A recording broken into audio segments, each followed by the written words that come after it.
Wah wah wah, Erick Thohir ancam keluar dari AFF usai paksa oleh Romeni dan Marcelino gabung ASEAN All Stars di laga lawan Manchester United kah? Temukan fakta sebenarnya di sini.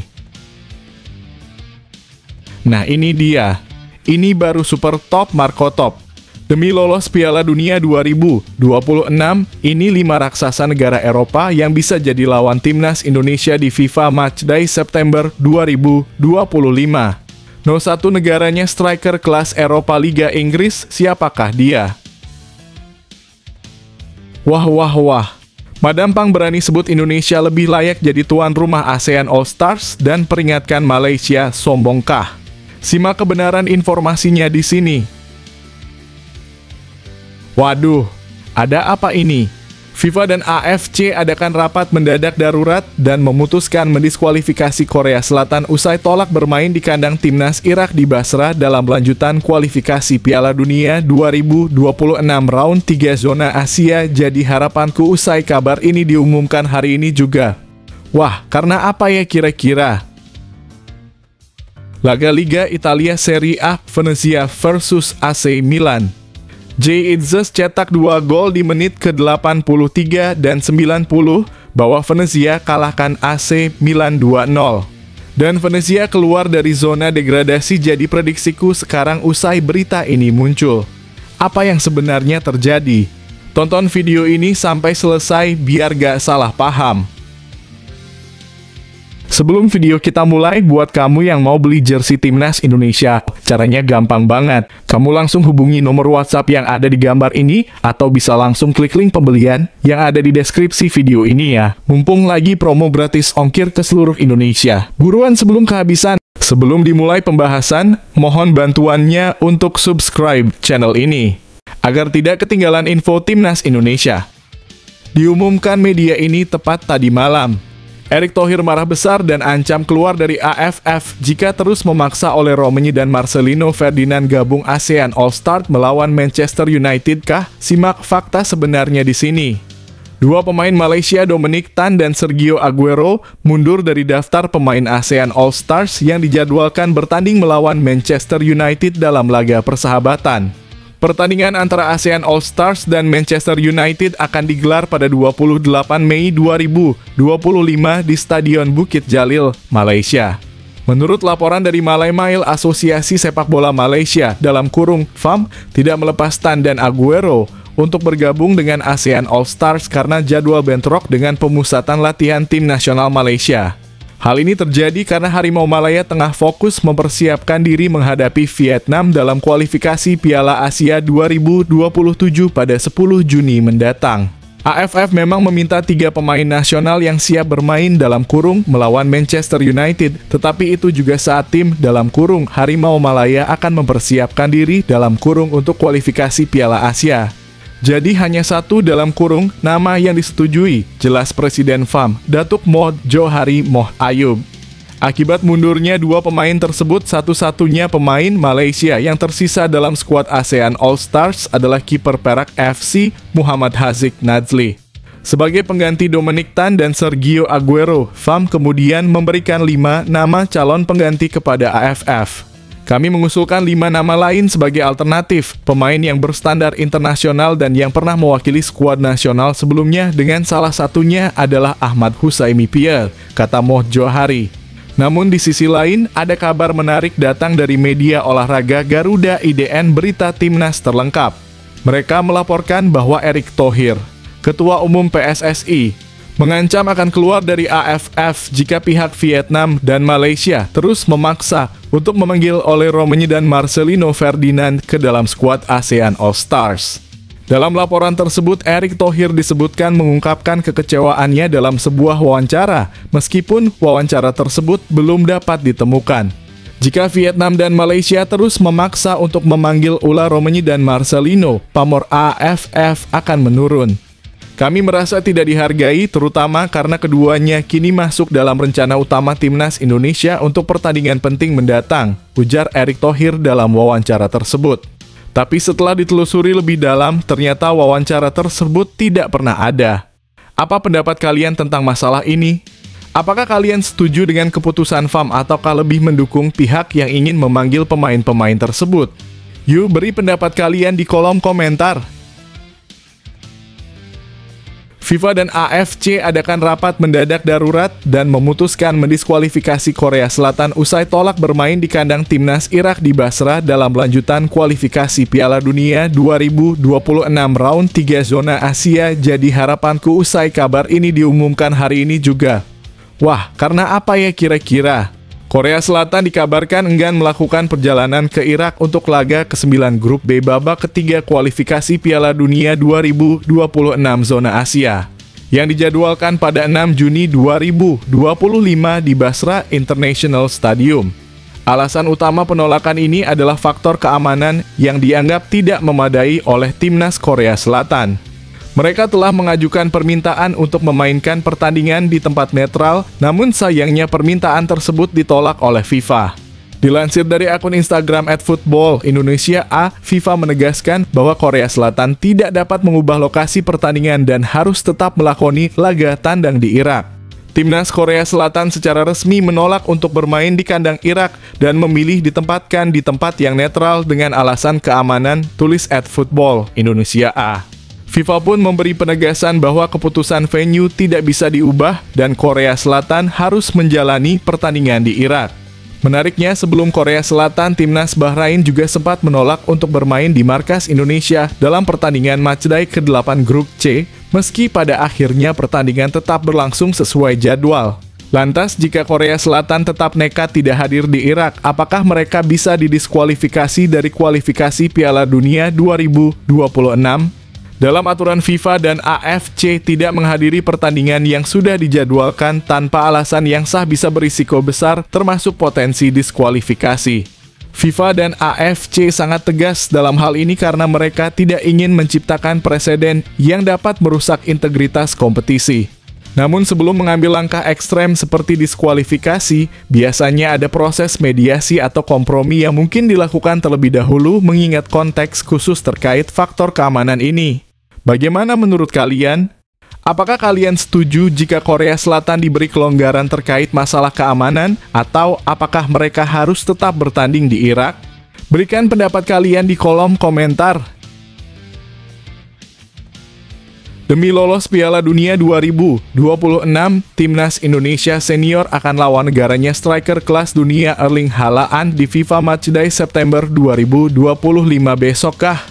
Ini 5 calon negara raksasa top Eropa yang cocok untuk tingkatkan ranking FIFA. Siapa saja ya mereka?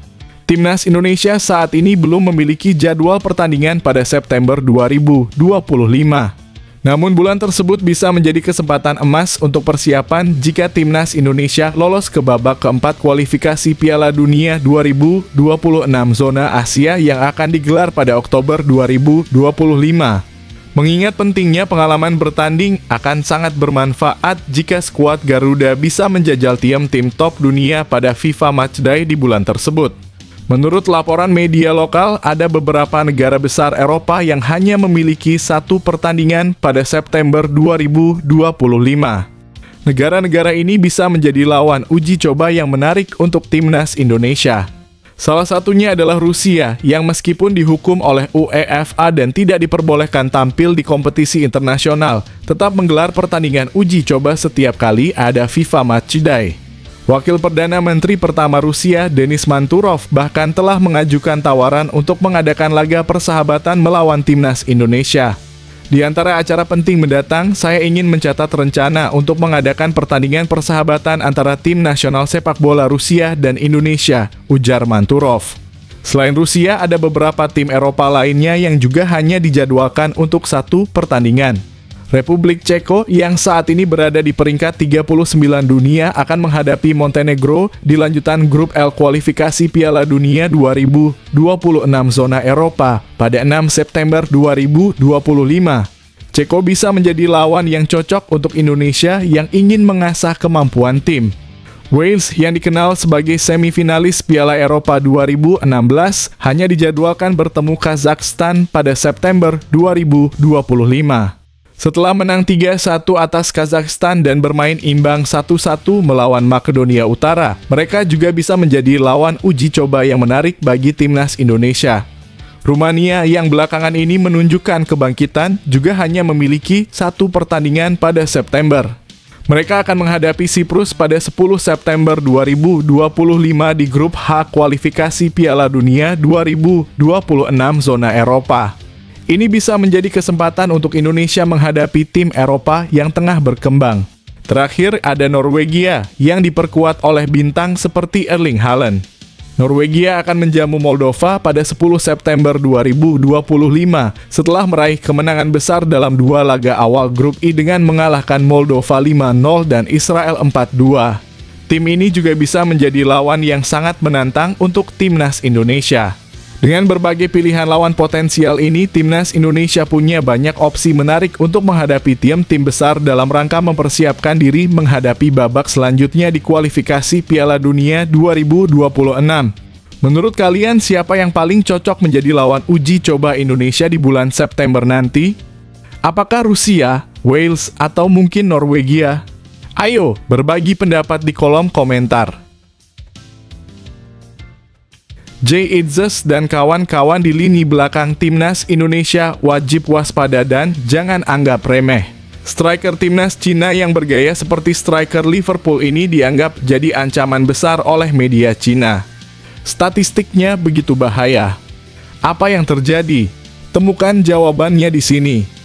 Media Cina 163 baru-baru ini mengungkapkan bahwa timnas Cina memiliki peluang untuk bangkit dan menantang timnas Indonesia dengan salah satu pemain yang jadi perhatian utama, yaitu Chao Yuning. Nama Chao Yuning mungkin sudah tidak asing bagi publik Indonesia mengingat dia sempat menjadi sorotan setelah mencetak 2 gol penting di masa lalu. Namun setelah itu Chao sempat menghilang dan tidak lagi mencetak gol di semua kompetisi yang diikutinya. Kini kebangkitannya kembali terlihat setelah 2 laga terakhirnya di Liga Super Cina, di mana dia berhasil mencetak 2 gol dan 1 assist. Catatan tersebut memberikan sinyal peringatan bagi lini pertahanan timnas Indonesia. 1 gol dan 1 assist. Mencetak gol dalam pertandingan berturut-turut. Striker Guan yang berusia 28 tahun itu sedang dalam performa terbaiknya dan bisa membantu timnas di kualifikasi Piala Dunia mendatang, tulis 163, memuji penampilan Chao. Chao Yuning juga mendapat pujian atas teknik penempatannya yang apik, yang bahkan diakui oleh pelatih kenamaan Italia, Marcelo Lippi. Teknik penempatannya juga dipuji oleh pelatih kenamaan Italia, Lippi. Kebugaran fisiknya jarang dimiliki pemain lokal yang membuatnya semakin tangguh di Liga Super Cina, tambah 163. Dengan postur tubuhnya yang mencapai 186 cm, Chao menjadi ancaman tersendiri di lini depan. Namun, perjalanan karier Chao Yuning tidaklah mulus. Dia sempat menghadapi kendala besar, terutama terkait masa depannya yang tidak aman di Beijing Guoan selama 2 musim terakhir. Cedera dan pilihan taktik pelatih yang lebih mengutamakan pemain asing membuatnya sering tersingkir dari starting XI. Namun saat ini, Chao Yuning kembali menunjukkan ketajamannya, terutama setelah bekerja dengan pelatih baru Quique Setien yang sebelumnya melatih FC Barcelona. Di bawah arahan Setien, lini depan Beijing Guoan mulai menunjukkan peningkatan yang signifikan. Dan Chao Yuning menjadi salah satu pemain yang menunjukkan performa terbaiknya, dengan mencetak 10 gol dalam 2 laga terakhir. Ini bisa menjadi pertanda baik bagi timnas Cina, mengingat Chao Yuning kini berada dalam kondisi terbaiknya. Bagaimana menurut kalian, apakah Chao Yuning akan menjadi ancaman serius bagi timnas Indonesia di kualifikasi Piala Dunia mendatang? Atau akankah pertahanan Indonesia mampu menahan gempuran sang penyerang? Jangan ragu untuk berbagi pendapat di kolom komentar. Yes, doa publik terkabulkan. Timnas Indonesia U23 dijamin makin kuat dan tangguh. Pelatih Gerald van den Burg segera panggil striker naturalisasi asal Belanda yang masih muda dan punya insting tajam berinisial JR. Wah, siapa dia? Jens Raven baru-baru ini mengungkapkan kebahagiaannya setelah bertemu dengan pelatih Timnas U23 Indonesia, Gerald van den Burg. Melalui unggahannya di Instagram pada Rabu dalam kurung 23 April 2025 malam, Jens menulis "Nice meeting with Gerald Vandenburg" yang menunjukkan betapa menyenangkannya pertemuan tersebut bagi dirinya. Sebelumnya, Jens Raven telah memperkuat timnas U19 dan U20 Indonesia. Pertemuan dengan Vandenburg tentunya menjadi momen penting bagi perkembangan kariernya, terutama menjelang persiapan timnas U23. Sementara itu, Gerald Vandenburg, yang juga menjabat sebagai asisten pelatih timnas Indonesia, mengunggah foto pertemuan tersebut di akun Instagramnya pada hari yang sama. Dalam unggahannya, Vandenburg menyatakan, "Persiapan sudah berjalan maksimal agar tim saya siap menghadapi U23 Indonesia." Dan menambahkan, "Tapi, pertama-tama kami punya pekerjaan lain yang harus dilakukan, yaitu pertandingan bersama tim utama melawan Cina dan Jepang. Persiapan untuk timnas Indonesia semakin intensif mengingat mereka memiliki peluang untuk melaju ke Piala Dunia 2026.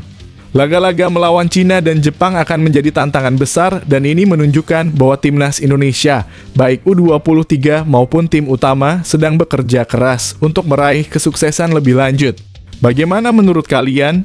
Apakah persiapan yang dilakukan oleh timnas Indonesia sudah cukup matang? Siapa yang kalian harapkan bisa memberikan kontribusi besar di kualifikasi Piala Dunia 2026? Yuk, tulis pendapat kalian di kolom komentar. Diberitakan media ini tadi malam, Madam Pang sebut Indonesia lebih pantas jadi tuan rumah lawan ASEAN All-Star daripada Malaysia dan peringatkan Malaysia jangan sombong besar kepalakah. Simak ulasan sebenarnya di sini. Diberitakan oleh media kanal YouTube Garuda IDN. Madam Pang, sosok yang dikenal vokal dalam dunia sepak bola Thailand dan juga pemimpin federasi sepak bola mereka, mengungkapkan pendapat tegasnya terkait keputusan Malaysia sebagai tuan rumah pertandingan eksibisi melawan Manchester United. Dalam pandangannya, Madam Pang menyebut bahwa Indonesia lebih pantas daripada Malaysia untuk menjadi tuan rumah pertandingan tersebut. Madam Pang secara terbuka menanggapi keputusan Malaysia dan menyarankan agar mereka tidak terlalu berbangga diri hanya karena menjadi tuan rumah laga hiburan yang dianggapnya tidak berpengaruh besar terhadap perkembangan kompetisi di kawasan Asia. Menurutnya, Indonesia memiliki prestasi yang jauh lebih layak untuk dibanggakan. Salah satunya adalah keberhasilan Indonesia menjadi tuan rumah Piala Dunia U-Strip 17 beberapa waktu lalu. Event sekelas Piala Dunia meskipun di level junior jauh lebih bergengsi dan bernilai ketimbang sekadar menjadi tuan rumah pertandingan persahabatan melawan klub Eropa, ujar Madam Pang. Dia menegaskan bahwa Indonesia sudah terbukti mampu menyelenggarakan ajang berskala internasional dengan standar FIFA yang jelas, yang membawa dampak nyata bagi infrastruktur, reputasi, hingga mentalitas pemain muda. Madam Pang juga menilai bahwa pertandingan melawan Manchester United lebih cenderung sebagai hiburan semata tanpa dampak besar terhadap pencapaian jangka panjang. Kalau soal pamer, yang lebih pantas sombong itu Indonesia, bukan Malaysia, tegasnya. Namun setelah ditelusuri oleh admin ternyata pernyataan tersebut tidak pernah ada. Yes, kabar bahagia mendadak. Pemain timnas Indonesia keturunan Inggris kembali setelah dari cedera dan tampil impresif. Berinisial ETB, siap perkuat Garuda lawan Cina dan Jepang kah? Berikut penjelasannya. Elkan Bagot semakin menunjukkan kualitasnya setelah pulih dari cedera dan mulai menemukan sentuhan terbaiknya di Blackpool FC. Pemain berpostur tinggi 195 cm ini perlahan kembali ke performa puncaknya dan menjadi sorotan setelah tampil mengesankan di lanjutan Ligue 1 Inggris. Meski Blackpool sempat kesulitan di babak pertama, mereka berhasil bangkit dan mencetak 3 gol di babak kedua, mengakhiri laga dengan kemenangan 3-1 atas Stevenage. Penampilan solid Elkan Bagot menjadi salah satu faktor penting dalam kemenangan tersebut. Media lokal Blackpool Gazette memberikan nilai 7 untuk kontribusinya, meskipun ia sempat menerima kartu kuning dan timnya kebobolan 1 gol. Situs statistik FotMob juga mencatat performa impresif Elkan sepanjang laga tersebut.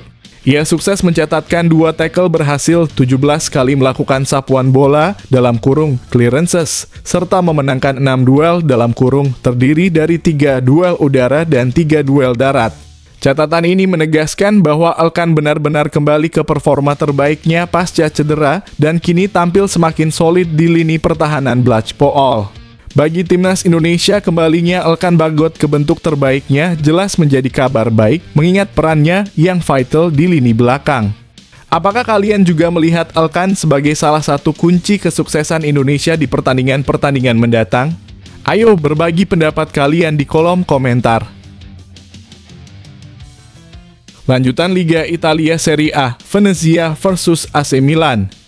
Jay Itzes cetak 2 gol di menit ke-83 dan 90 bahwa Venezia kalahkan AC Milan 2-0. Dan Venezia keluar dari zona degradasi, jadi prediksiku sekarang usai berita ini muncul. Apa yang sebenarnya terjadi? Saat ini Venezia tengah berjuang keras di klasemen Liga Italia, menempati peringkat ke-18 dengan koleksi 25 poin. Mereka tertinggal 1 poin dari Lecce yang menghuni posisi aman di luar zona degradasi. Untuk keluar dari ancaman degradasi, Jay Itzes dan kawan-kawan harus meraih kemenangan saat menghadapi Milan. Namun, hal itu tidak akan mudah. Milan tengah dalam performa gemilang setelah mengalahkan Inter Milan 3-0 di semifinal Coppa Italia untuk melaju ke babak final. Sementara itu, Venezia hanya berhasil meraih 1 kemenangan dalam 5 pertandingan terakhir mereka. Selain itu, Venezia juga memiliki rapor buruk melawan tim-tim besar Serie A musim ini dengan catatan yang tidak pernah meraih kemenangan melawan klub-klub papan atas. Rekor pertemuan dengan Milan pun lebih berpihak kepada Rossoneri. Dari 5 pertemuan terakhir di Serie A, Milan menang 4 kali dan 1 kali imbang. Bahkan dalam 2 laga terakhir melawan Milan, Venezia kebobolan 7 gol tanpa mampu mencetak 1 pun gol ke gawang lawan. Namun meskipun situasinya cukup sulit, peluang Venezia untuk bertahan di Serie A masih terbuka lebar. Jarak antara tim-tim yang berada di zona degradasi dengan zona aman tidak terpaut jauh. Venezia hanya tertinggal 5 poin dari Cagliari yang kini menempati posisi ke-16. Dengan sisa pertandingan yang masih banyak, Venezia tetap punya peluang untuk berjuang keluar dari zona degradasi. Apakah kalian yakin Venezia bisa meraih hasil positif melawan Milan? Atau apakah mereka harus menghadapi kenyataan pahit musim ini? Yuk berbagi pendapat kalian di kolom komentar. Mantap, terima kasih bos. FIFA bocorkan 1 pemain timnas Indonesia yang akan gacoan di masa depan. Sosoknya tinggi dan penuh skill level Asia. Wah, siapa sosoknya kira-kira? FIFA memberikan pujian setinggi langit untuk gelandang timnas U17 Indonesia, Evandra Florasta, yang tampil gemilang di ajang Piala Asia U17 2025. Evandra masuk dalam daftar 6 pemain muda yang dianggap bersinar dalam turnamen tersebut dan keberhasilannya menjadi bagian penting kesuksesan timnas U17 Indonesia di Arab Saudi. Dalam laporan resmi FIFA, Evandra disebut sebagai mesin kreatif di lini tengah tim asuhan Nova Arianto. Sebagai pemain yang menonjol di tim muda Bayangkara FC, Evandra adalah mesin kreatif di lini tengah Indonesia, tulis FIFA. Tidak hanya itu, Evandra juga berhasil menjadi mesin gol di Piala Asia U17 2025. Pemain asal Malang tersebut sukses mencetak 3 gol sepanjang turnamen, termasuk 1 gol melalui tendangan penalti yang menampilkan ketenangan luar biasa melebihi usianya. FIFA memujinya atas kemampuannya tetap tenang dalam situasi-situasi krusial. Dia mencetak 3 gol termasuk penalti yang menunjukkan ketenangan melebihi usianya, lanjut FIFA. Kontribusinya membantu Indonesia mencapai perempat final. FIFA juga menyoroti potensi Evandra yang semakin menonjol sebagai gelandang kunci di masa depan. Pujian ini tentu menambah keyakinan akan potensi besar yang dimiliki Evandra, yang bisa menjadi bintang besar bagi sepak bola Indonesia di masa mendatang. Bagaimana menurut kalian? Apakah Evandra akan menjadi pilar utama timnas Indonesia di level senior kelak? Ayo, bagikan pendapat kalian di kolom komentar. Keras dan tegas. Ini baru ketua umum bermental kelas Eropa. Demi timnas lolos Piala Dunia, Erick Thohir nekat buat gebrakan gila tepat tadi malam. Apa ya kira-kira keputusannya? Ketua Umum PSSI Erick Thohir menyampaikan pesan tegas dan penting bagi semua ofisial timnas Indonesia. Menurutnya, semua pihak yang terlibat dalam pengelolaan tim harus memiliki visi yang sama dan bekerja keras untuk memastikan kesiapan tim menuju Piala Dunia 2026. Dalam wawancaranya, Erik menekankan pentingnya evaluasi dan menetapkan standar yang tinggi untuk timnas Indonesia. Erik juga meminta agar semua ofisial timnas bekerja lebih maksimal karena misi besar mereka adalah untuk mencapai Piala Dunia. Ini jadi momentum tepat dan kesempatan emas yang tidak boleh dilewatkan oleh timnas, ungkap Erik. Dia melanjutkan, saya juga ingin kita introspeksi diri, standarisasi dalam pengelolaan tim itu tergantung dari posisi timnya. Erik mengingatkan bahwa 2 tahun lalu tak banyak yang bisa membayangkan Indonesia berada pada posisi ini dengan impian besar menuju Piala Dunia. Baru juara SEA Games setelah 32 tahun, tambah Erik. Namun dia juga menegaskan bahwa meskipun ada pencapaian besar seperti prestasi timnas U17, U20, U23, dan senior, kerja keras masih diperlukan. Standar kita 2 tahun yang lalu tidak di sini, mimpi kita belum sampai sini juga. Sekarang kita punya mimpi besar dan standar yang berbeda, ujarnya dengan semangat. Erik menyadari bahwa persaingan menuju Piala Dunia akan semakin ketat. Setiap tim pasti akan berjuang mati-matian dan mengorbankan segalanya untuk bisa tampil di ajang terbesar sepak bola dunia tersebut. Untuk itu persiapan yang matang di segala lini menjadi kunci sukses. Saat ini, kita harus menatap ke depan. Semua aspek harus berjalan lancar dan kita harus memilih kita mau setback atau kita mau moving forward, tegas Erik. Dia menambahkan jika kita sebagai manusia tidak beradaptasi dengan perubahan, itu kegagalan. Jadi, introspeksi dan mari kita maju bersama-sama. Apa pendapat kalian tentang pesan yang disampaikan oleh Erick Thohir? Apakah standar dan komitmen yang tinggi ini akan membawa timnas Indonesia menuju Piala Dunia 2026? Yuk bagikan pendapat kalian di kolom komentar.